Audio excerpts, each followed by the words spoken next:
آج سے 1300 برس پہلے اس خطے میں اموی سلطنت تھی۔ اس سلطنت کا حکمران تھا ولید بن عبد الملک اور اس سلطنت کے ایک گورنر کا نام تھا حجاج بن یوسف۔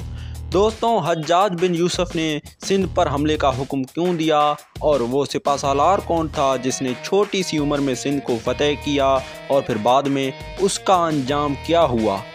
راجہ داہر نے محمد بن قاسم کی پیش قدمی کو کیوں نہیں روکا اور پھر تاریخ سندھ کی فیصلہ کن جنگ میں کیا ہوا؟ سندھ کیسے عربوں کے قبضے میں چلا گیا؟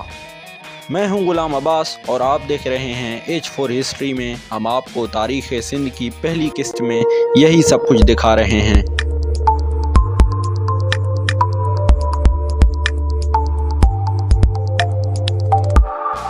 دوستوں، پہلے بات کرتے ہیں اموی سلطنت کی۔ اموی سلطنت 661 میں قائم ہوئی تھی اور اس سلطنت پر کئی عرب خلیفاؤں اور عرب گورنروں نے حکومت کی تھی۔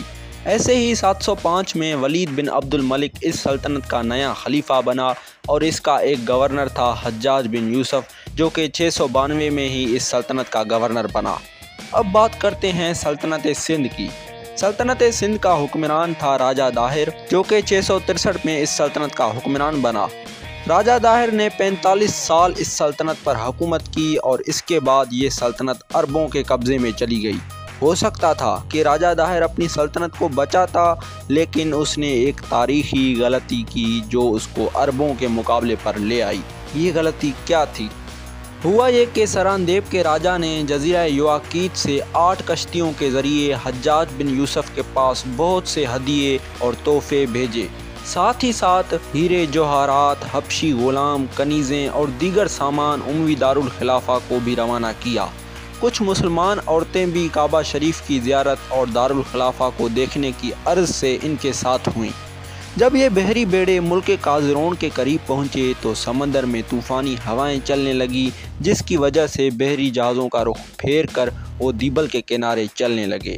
یہاں دیبل کے لٹیرے باشندوں نے ان 8 بحری جہازوں کو پکڑ لیا اور ان جہازوں پر سارے لدے ہوئے سامان پر قبضہ کر لیا۔ مرد اور عورتوں کو بھی گرفتار کر لیا۔ سراندیب کے آدمیوں اور عورتوں نے ان لٹیرے باشندوں سے کہا کہ یہ سارا سامان اموی خلیفہ وقت کے لیے جا رہے ہیں، مگر انہوں نے ان کی ایک نہ سنی اور سب کو بند کر لیا اور ان سے کہا کہ اگر کوئی تمہاری داد رسی کرنے والا ہے تو اس کی مدد سے خود کو آزاد کرواؤ۔ اس پر ایک عورت نے چیخ کر کہا، یا حجاج اکسنی اکسنی، اے حجاج میری مدد کو پہنچ، میری مدد کو پہنچ۔ یہ عورت قبیلہ بنی عزیز سے تعلق رکھتی تھی۔ حجاج بن یوسف نے یہ بات سن کر کہا کہ لبیک لبیک، میں حاضر ہوں، لیکن یہ بات اس تک کیسے پہنچی؟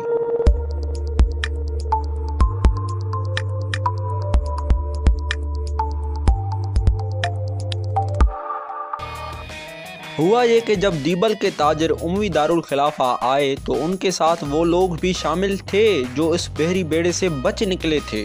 چنانچہ انہوں نے آ کر حجاج بن یوسف کو اس حال کی خبر دی کہ مسلمان عورتیں دیبل میں قید ہیں اور یا حجاج اکسنی اکسنی کہہ کر فریاد کر رہی ہیں۔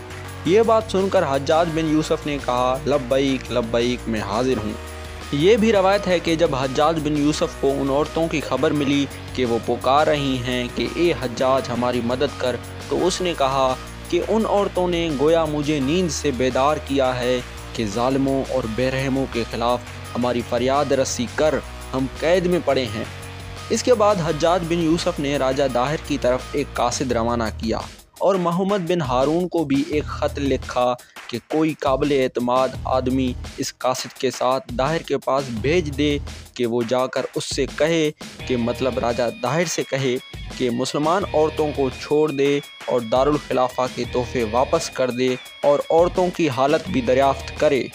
یاد رکھیں کہ دوستوں، محمد بن ہارون مکران کا گورنر تھا اور اس کو حجاج بن یوسف نے گورنر مقرر کیا تھا اور اس کو اپنی کنٹرول پر رکھا تھا تاکہ وہ اس کو جو بھی حکم دے وہ اس کا حکم انکار نہ کرے۔ پھر حجاج بن یوسف نے ایک خط داہر کی طرف بھی لکھا جس پر اس نے اپنے ہاتھوں سے اس خط پر دستخط کر کے قاصد کے حوالے کیا اور اس خط پر 90 سخت تاکید کے ساتھ تہدید و وعید درج کی۔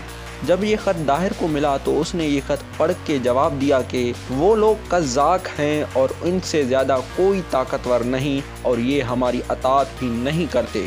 حالانکہ دیبل بھی راجہ داہر کی بادشاہت کی حدود میں تھا، لیکن اس نے ایسا کہا۔ یہ جواب حجاج بن یوسف کو غضبناک کر گیا اور اس نے سندھ پر بڑے حملوں کا آغاز کر دیا۔ اس نے اموی خلیفہ بن عبد الملک کی خدمت میں اطلاع بھیجی اور اس سے ہند اور سندھ کی جہاد کی اجازت طلب کی۔ خلیفہ نے حجاج بن یوسف کو اجازت نہیں دیا۔ پھر حجاج نے دوسری بار خط لکھا اور آخرکار اسے اجازت مل گئی۔ پھر حجاج بن یوسف نے عبداللہ جو کہ اس کا سپہ سالار تھا اس کو مکران کی طرف مقرر کیا، اور بدیل وہ بھی اس کا چہیتا سپہ سالار تھا، اس کو بھی حکم دیا کہ محمد بن ہارون کے پاس جا اور مکران پہنچ کر اسے دارالحکومت کی لشکر بھیجنے کی خبر سنا تاکہ وہ بھی 3000 آدمی تیرے ساتھ روانہ کرے۔ اس کے بعد بدیل 3000 جنگجو جوانوں کے ساتھ روانہ ہوا اور اس کے ساتھ عبداللہ بھی روانہ ہوا، اور دونوں دیبل کے قلعے کے سامنے آ کر پہنچے۔ جب محمد بن ہارون کو حجاج بن یوسف کا خط ملا تو اس نے بھی ایک جماعت اس کے ساتھ روانہ کیا اور وہ بھی دیبل پہنچ گئے۔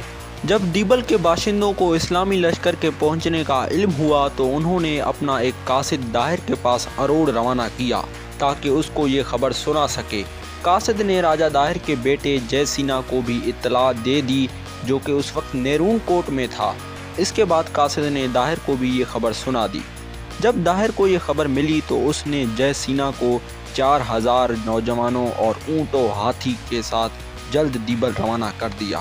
اس کے بعد جے سینا کا لشکر بھی دیبل پہنچ گیا اور بدیل کے مقابلے پر آئے۔ اس وقت تک بدیل دیبل کے سارے بڑے بہادروں کو شکست دے چکا تھا، لیکن جے سینا نے اپنا نیا لشکر بدیل کے سامنے رکھ دیا اور جنگ میں شریک ہو گیا۔ صبح سے شام تک نہایت جنگ جاری تھی۔ دوران جنگ میں انسانی چیخوں اور ہاتھیوں کی چنگھاڑ سے بدیل کا گھوڑا بھڑکنے لگا۔ بدیل نے امامے سے گھوڑے کی آنکھیں باندھ کر حملہ جاری رکھا، یہاں تک کہ کافروں کو موت کے گھاٹ اتارتے اتارتے وہ خود بھی موت کی لسٹ میں شامل ہو گیا اور مارا گیا۔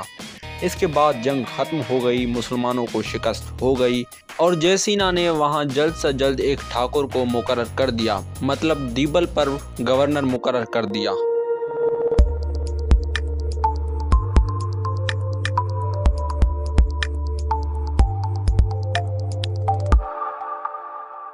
فتح نامہ سندھ میں لکھا ہے کہ جب حجاج بن یوسف کو بدیل کی موت کا علم ہوا تو اس نے مسجد کے اذان دینے والے سے کہا کہ تم جب بھی نماز کے لیے اذان دو تو دعا میں مجھے بدیل کا نام یاد دلاتے رہنا تاکہ میں اس کا انتقام لے سکوں۔